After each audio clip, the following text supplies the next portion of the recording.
at masustansya. Ito lang ang ating kakailanganin: talong, ampalaya, okra, sibuyas, siyempre kamatis, kalabasa, sili, at ito, hindi ko alam ang pangalan sa Tagalog. Basta sa amin papasta. Saka siyempre bunga ng malunggay. Babalatan ko pa ito. Sa amin kasing Ilocano, masarap kayo magluto ng pinakabes. Papakita ko sa inyo kung paano. Saan nating balatan yung bunga ng malunggay? Saka balatan yung kalabasa. Paano natin yung pasensya natin sa pagbalat ng bunga ng malunggay kasi mahaba nito.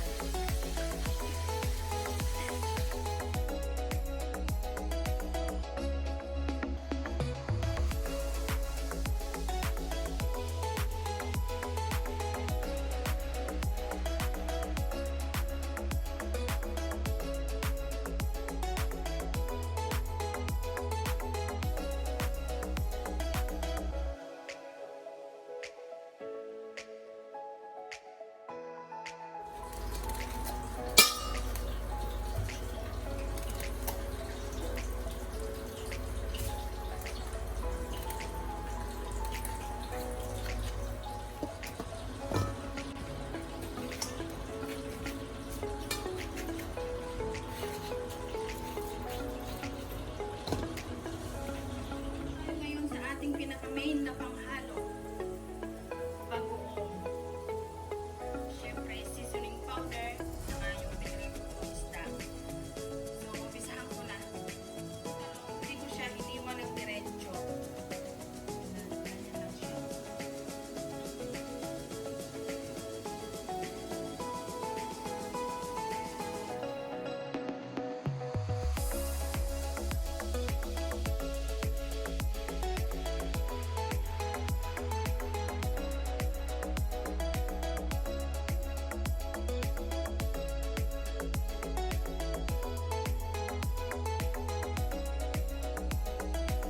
Yung bagoong, haluan natin ng tubig.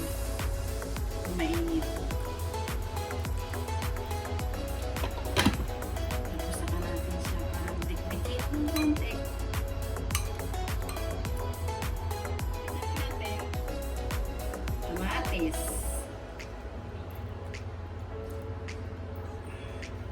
Sibuyas. Sibuyas.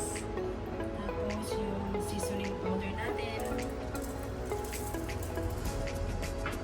Tapos yung ating bagoong. Gamitan natin siya ng strainer.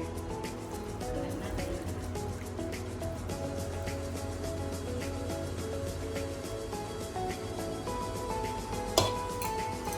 Tapos ibabaw natin yung pinarito natin sila.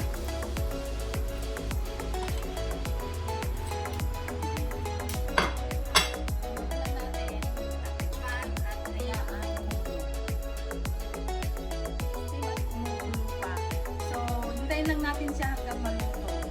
Tapos nilagyan ko din pala siya